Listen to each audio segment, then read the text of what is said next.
बृहस्पतिवार व्रत कथा। हरि ओम।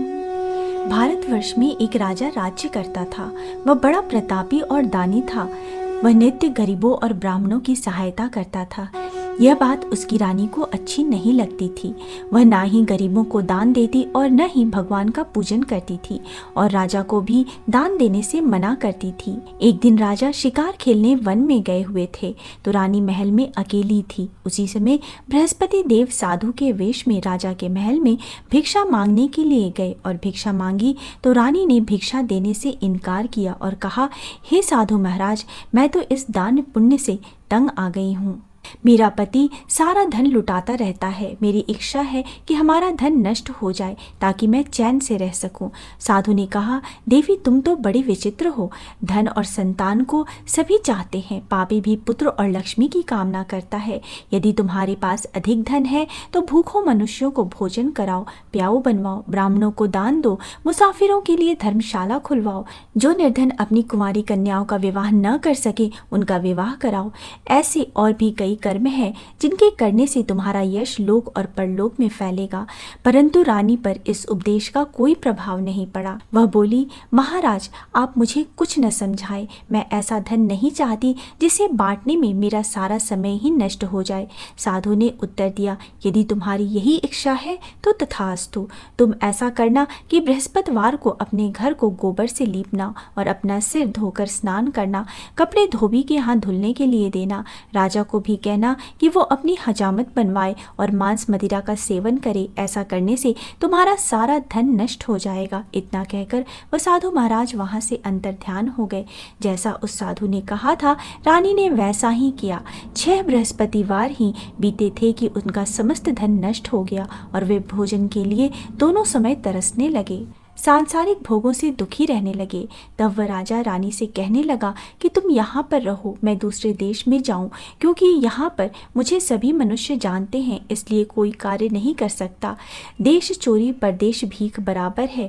ऐसा कहकर राजा परदेश चला गया। इधर रानी को कई दिन खाने को कुछ नहीं मिलता था और वह अपने पुराने दिनों को याद कर आंसू बहाती। एक दिन रानी ने भूख से परेशान होकर अपनी दासी से कहा, हे दासी, यहाँ समीप के नगर में मेरी बहन रहती है। वह बहुत धनवान है, तो उसके पास जाकर 5 सेर अनाज लेकर आ। उससे कुछ दिन तो पेट भरेगा, उसके बाद कहीं मेहनत मजदूरी करके काम चलाएंगे।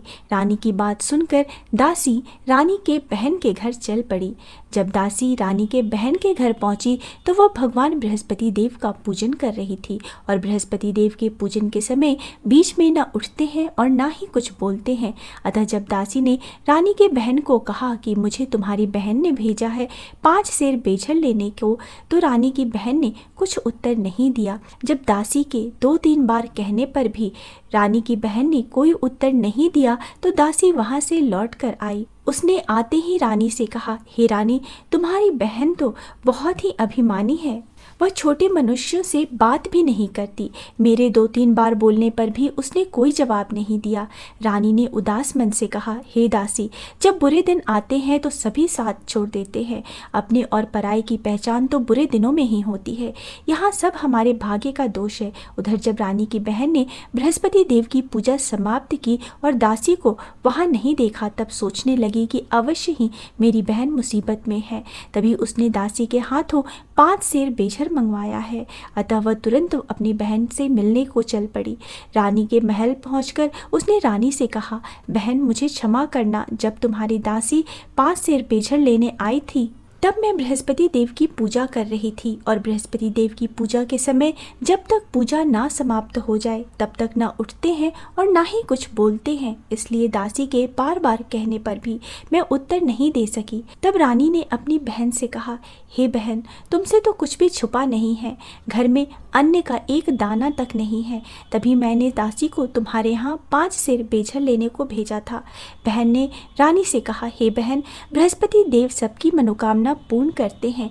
जाकर अंदर देखो, अनाज जरूर होगा। ऐसा सुनकर जब दासी अंदर गई तो उसे बेझर से भरा एक घड़ा मिला। दासी बहुत हैरान हो गई और उसने रानी से कहा, हे रानी, ऐसे भी हमें अनाज के बिना कई दिनों तक भूखा रहना पड़ता है। क्यों ना तुम बहन से बृहस्पति देव के व्रत की विधि को पूछ लो, तो हम दोनों भी इस व्रत को किया करेंगे। तब रानी ने बहन से कहा, हे बहन, मुझे भी बृहस्पति देव के व्रत की विधि तथा कथा बताओ, जिससे मैं भी बृहस्पतिवार का व्रत कर सकूं। तब बहन ने उसे बताया, हे बहन, बृहस्पतिवार को सूर्योदय से पूर्व उठकर स्नान करो और बृहस्पतिवार का व्रत तथा पूजन करो, लेकिन उस दिन सिर नहीं धोना चाहिए। चने की दाल, मुनक्का या किशमिश से केले के पेड़ के वृक्ष के पास बृहस्पतिवार भगवान की पूजा करो, घी का दीपक जलाओ तथा कथा सुनो। कथा समाप्त होने के बाद केले के जड़ में गुड़, चना तथा हल्दी मिश्रित जल चढ़ाओ।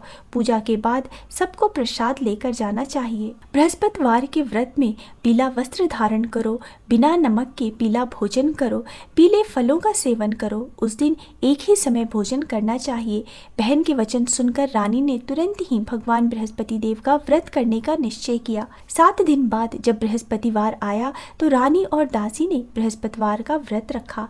दासी घुड़साल से चने की दाल और गुड़ बिन लाई। चने की दाल और गुड़ से केले के जड़ में विष्णु भगवान का पूजन किया और घी का दीपक जलाया। लेकिन व्रत के लिए पीला भोजन कहाँ से लाएं? चूँकि उसने सच्चे मन से विष्णु भगवान का पूजन किया था, अतः बृहस्पति भगवान तत्काल एक साधु के वेश में आए और दासी को 2 थाली में भोजन दिया तथा दासी से कहा, ये तुम्हारे और रानी के लिए पीला भोजन है। भोजन देकर बृहस्पति देव अंतर ध्यान हो गए।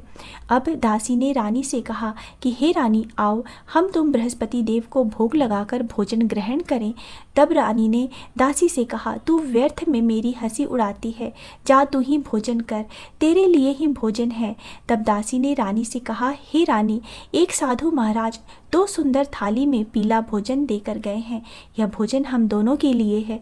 तब रानी ने बृहस्पति देव को भोग लगाया और फिर बचे हुए भोजन को दासी के साथ बैठकर ग्रहण किया। रानी के व्रत रखने से बृहस्पति देव प्रसन्न हुए। महल में फिर से पहले जैसे धन की वर्षा होने लगी। कुछ ही दिनों में रानी के पास काफ़ी धन एकत्रित हो गया। अब रानी फिर से आलस्य करने लगी। तब दासी ने कहा, रानी जी, भगवान बृहस्पति देव की कृपा से हमें सब कुछ मिला है, अतः आलस्य को त्याग दो और भूखे मनुष्यों को भोजन कराओ, दान दक्षिणा दो, निर्धनों की कुंवारी कन्याओं का विवाह कराओ, प्याऊ तालाब बनवाओ, धर्मशाला खुलवाओ, जिससे आपके और आपके कुल का नाम हो और बृहस्पति देव आपका कल्याण करेंगे। तब रानी ने ऐसा ही किया। रानी और दासी की सब जगह प्रशंसा होने लगी। धन संपत्ति मिलने के बाद रानी को राजा की याद आने लगी। रानी ने एक दिन दासी से कहा, हे दासी, पता नहीं मेरे स्वामी परदेश में किस हाल में होंगे, मुझे अब उनका पता लगाना चाहिए। रानी ने पूजा के समय भगवान बृहस्पति देव से प्रार्थना की कि उनके पति को जल्द ही घर भेज दे। उधर राजा परदेश में बहुत दुखी रहने लगा। वो प्रतिदिन जंगल से लकड़ी बीनकर लाता और उसे शहर में बेचकर अपनी दुखी जीवन को बड़ी कठिनता से व्यतीत करता। एक दिन दुखी हो अपनी पुरानी बातों को याद करके वह रोने लगा और उदास हो गया। उसी समय राजा के पास बृहस्पति देव साधु के वेश में आकर बोले, हे लकड़हारे, तुम इस सुनसान जंगल में किस चिंता में बैठे हो, मुझे बताओ। यह सुनकर राजा के नेत्रों में जल भर आया। साधु की वंदना कर राजा ने अपनी संपूर्ण कहानी सुना दी। महात्मा दयालु होते हैं। वे राजा से बोले, हे राजा, तुम्हारी पत्नी ने बृहस्पति देव के प्रति अपराध किया था, जिसके कारण तुम्हारी यह दशा हुई है। अब तुम चिंता मत करो, भगवान तुम्हें पहले से अधिक धन देंगे। देखो, तुम्हारी पत्नी ने भी बृहस्पतिवार का व्रत प्रारंभ कर दिया है। अब तुम भी बृहस्पतिवार का व्रत करके चने की दाल व गुड़ जल के लोटे में डालकर केले का पूजन करो, फिर कथा कहो या सुनो, भगवान तुम्हारी सब मनोकामनाओं को पूर्ण करेंगे।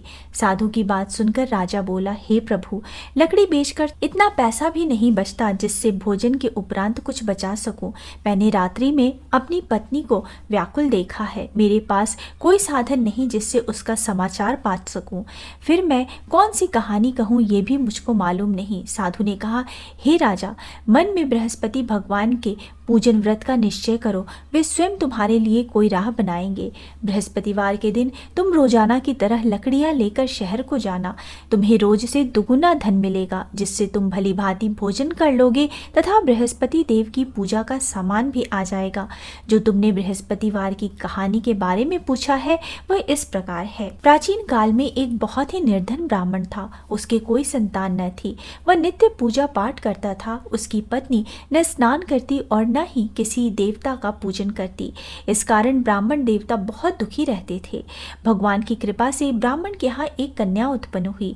कन्या बड़ी होने लगी। प्रातः स्नान करके वह भगवान विष्णु का जप करती, बृहस्पतिवार का व्रत भी करने लगी। पूजा पाठ समाप्त कर पाठशाला जाती तो अपनी मुट्ठी में जौ भर के ले जाती और पाठशाला के मार्ग में डालती जाती। लौटते समय वही जौ स्वर्ण के हो जाते थे तो उनको बिनकर घर ले आती। एक दिन वह बालिका सूप में उन सोने के जौ को फटक कर साफ कर रही थी कि तभी उसकी माँ ने देख लिया और कहा कि हे बेटी, सोने के जौ को फटकने के लिए सोने का सूप भी होना चाहिए। दूसरे दिन गुरुवार था। कन्या ने व्रत रखा और बृहस्पति देव से सोने का सूप देने की प्रार्थना की। बृहस्पति देव ने उसकी प्रार्थना स्वीकार कर ली। रोजाना की तरह वह कन्या जौ फैलाती हुई पाठशाला चली गई। पाठशाला से लौटकर जब वह जौ बीन रही थी तो बृहस्पति देव की कृपा से उसे सोने का सूप मिला। उसे वह घर ले आई और उससे जौ साफ करने लगी, परंतु उसकी माँ का वही ढंग रहा। एक दिन की बात है, कन्या सोने के सूप में जब जौ साफ कर रही थी उस समय उस नगर का राजकुमार वहां से निकला। कन्या के रूप और कार्य को देखकर वह उस पर मोहित हो गया। राजमहल जाकर वह भोजन तथा जल को त्याग कर उदास होकर लेट गया। राजा को राजकुमार द्वारा अन्न जल त्यागने का समाचार ज्ञात हुआ तो अपने मंत्रियों के साथ वह अपने पुत्र के पास गया और कारण पूछा। राजकुमार ने राजा को उस लड़की के घर का पता भी बता दिया। मंत्री उस लड़की के घर गया। मंत्री ने ब्राह्मण के समक्ष राजा की ओर से निवेदन किया। कुछ ही दिन बाद ब्राह्मण की कन्या का विवाह राजकुमार के साथ संपन्न हो गया। कन्या के घर से जाते ही ब्राह्मण के घर में पहले की भांति गरीबी का निवास हो गया। एक दिन दुखी होकर ब्राह्मण अपनी पुत्री से मिलने गया। बेटी ने पिता की अवस्था को देखा और अपनी माँ का हाल पूछा। ब्राह्मण ने सभी हाल कह सुनाया। कन्या ने बहुत सा धन देकर अपने पिता को विदा किया, लेकिन कुछ दिन बाद फिर वही हाल हो गया। ब्राह्मण फिर अपनी कन्या के यहाँ गया और सभी हाल कहा तो पुत्री बोली, हे पिताजी, आप माताजी को यहाँ लिवा लाएं, मैं उन्हें वह विधि बता दूंगी जिससे गरीबी दूर हो जाएगी। ब्राह्मण देवता अपनी स्त्री को लेकर के अपनी पुत्री के पास राजमहल पहुंचे तो पुत्री अपनी माँ को समझाने लगी, हे माँ, तुम प्रातः काल स्नान आदि करके विष्णु भगवान का पूजन करो तो सब दरिद्रता दूर हो जाएगी। परंतु उसकी माँ ने उसकी एक भी बात न मानी। वह प्रातःकाल उठकर अपनी पुत्री की बची हुई जूठन को खा लेती थी। एक दिन उसकी पुत्री को बहुत गुस्सा आया। उसने अपनी माँ को एक कोठरी में बंद कर दिया। प्रातः उससे स्नान आदि करा के पूजा पाठ करवाया तो उसकी माँ की बुद्धि ठीक हो गई। उसके बाद वह नियम से पूजा पाठ करने लगी और प्रत्येक बृहस्पतिवार को व्रत करने लगी। इस व्रत के प्रभाव से मृत्यु के बाद वह स्वर्ग लोक को गई। वह ब्राह्मण भी सुखपूर्वक इस लोक का सुख भोग कर स्वर्ग को प्राप्त हुआ। इस तरह कहानी कहकर साधु बने देवता वहां से लोप हो गए। धीरे धीरे समय व्यतीत होने पर फिर बृहस्पतिवार का दिन आया। राजा जंगल से लकड़ी काटकर शहर में बेचने गया। उसे उस दिन और दिनों से अधिक धन मिला। राजा ने चना गुड़ आदि लाकर बृहस्पतिवार का व्रत किया। उस दिन से उसके सभी कलेश दूर हो गए। परंतु जब अगले गुरुवार का दिन आया तो वह बृहस्पतिवार का व्रत करना भूल गया। इस कारण बृहस्पति भगवान नाराज हो गए। उस दिन उस नगर के राजा ने विशाल यज्ञ का आयोजन किया था तथा अपने समस्त राज्य में घोषणा करवा दी थी कि सभी मेरे यहाँ भोजन करने आवे, किसी के घर चूल्हा न जले। इस आज्ञा को जो न मानेगा उसको फांसी दे दी जाएगी। राजा की आज्ञा अनुसार राज्य के सभी वासी राजा के भोजन में सम्मिलित हुए, लेकिन लकड़हारा कुछ देर से पहुंचा, इसलिए राजा उसको अपने साथ महल में ले गए। जब राजा लकड़हारे को भोजन करा रहे थे तो रानी की दृष्टि उस खूंटी पर पड़ी जिस पर उसका हार लटका हुआ था।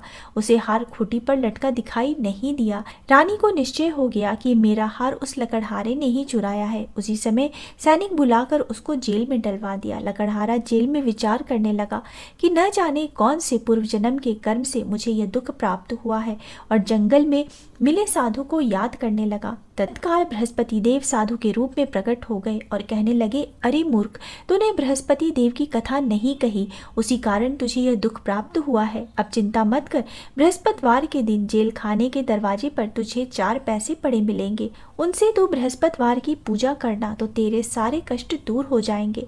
अगले बृहस्पतिवार को उसे जेल के द्वार पर 4 पैसे पड़े मिले। राजा ने पूजा का सामान मंगाकर कथा कही और प्रसाद बांटा। उसी रात्रि में बृहस्पति देव ने उस नगर के राजा को स्वप्न में कहा, हे राजन, तूने जिसे जेल में बंद कर रखा है उसे कल छोड़ देना, वह निर्दोष है। राजा प्रातःकाल उठा और खूंटी पर हार टंगा देखकर लकड़हारे को बुलाकर क्षमा मांगी तथा राजा के योग्य सुंदर वस्त्र आभूषण भेंट कर उसे विदा किया। बृहस्पति देव की आज्ञा अनुसार राजा अपने नगर को चल दिया। राजा जब नगर के निकट पहुंचा तो उसे बड़ा ही आश्चर्य हुआ।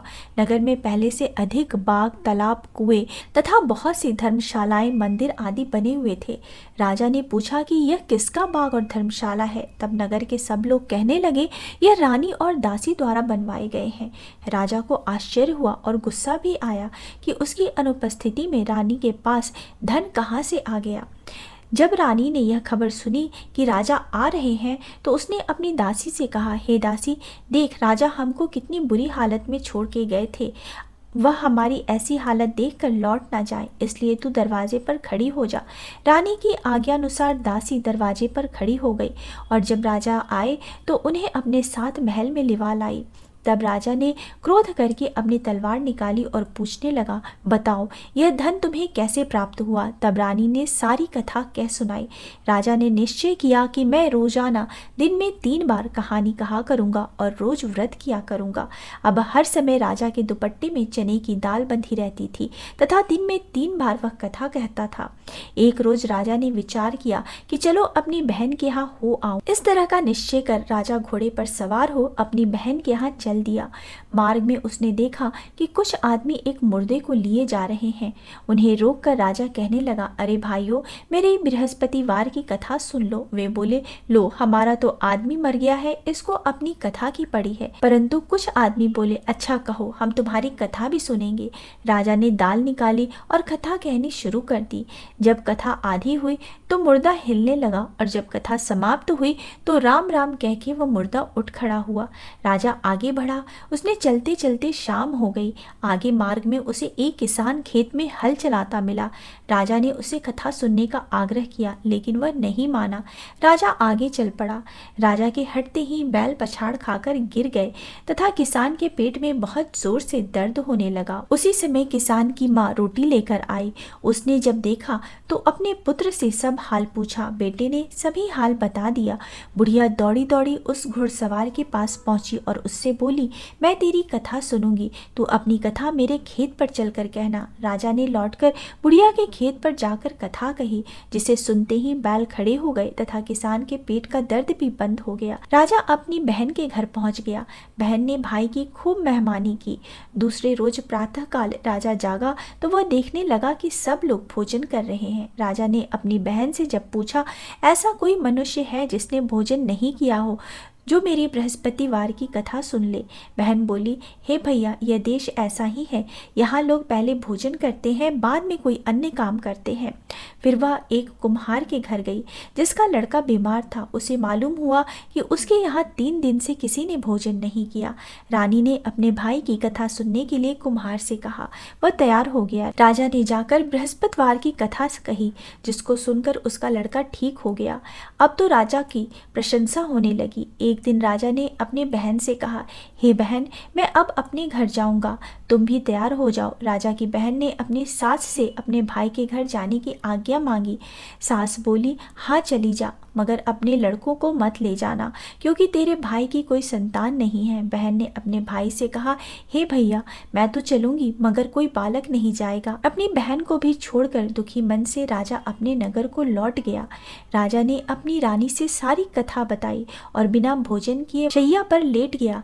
रानी बोली, हे प्रभु, बृहस्पति देव ने हमें सब कुछ दिया है, वे हमें संतान अवश्य देंगे। उसी रात बृहस्पति देव ने राजा को स्वप्न में कहा, हे राजन, उठ, सभी सोच त्याग दे, तेरी रानी गर्भवती है। राजा को यह जानकर बड़ी खुशी हुई। 9वें महीने रानी के गर्भ से एक सुंदर पुत्र पैदा हुआ। तब राजा बोला, हे रानी, स्त्री बिना भोजन के रह सकती है, परंतु बिना कहे नहीं रह सकती। जब मेरी बहन आए तो तुम उससे कुछ मत कहना। रानी ने हाँ कर दी। जब राजा की बहन ने यह शुभ समाचार सुना तो वह बहुत खुश हुई तथा बधाई देने अपने भाई के यहाँ आई। रानी ने तब उसे आने का उलाहना दिया। जब भाई अपने साथ ला रहे थे तब टाल गई, उनके साथ न आई और आज अपने आप ही भागी भागी बिना बुलाए आ गई। तो राजा की बहन बोली, मैं इस प्रकार न कहती तो तुम्हारे घर औलाद कैसे होती। बृहस्पति देव सभी कामनाएं पूर्ण करते हैं। जो सद्भावना पूर्वक बृहस्पति देव का व्रत करता है तथा कथा पढ़ता है अथवा सुनता है और दूसरों को सुनाता है, बृहस्पति देव उसकी सभी मनोकामनाएं पूर्ण करते हैं, उनकी सदैव रक्षा करते हैं।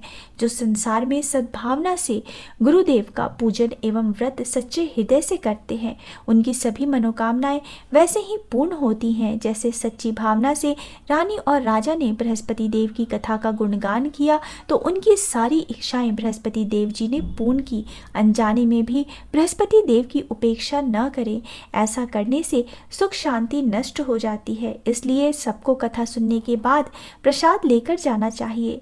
हृदय से उनका मनन करते हुए जय जयकार बोलना चाहिए। इति श्री बृहस्पतिवार व्रत कथा। बोलो भगवान बृहस्पति देव की जय, भगवान विष्णु की जय। ओम नमो भगवते वासुदेवाय।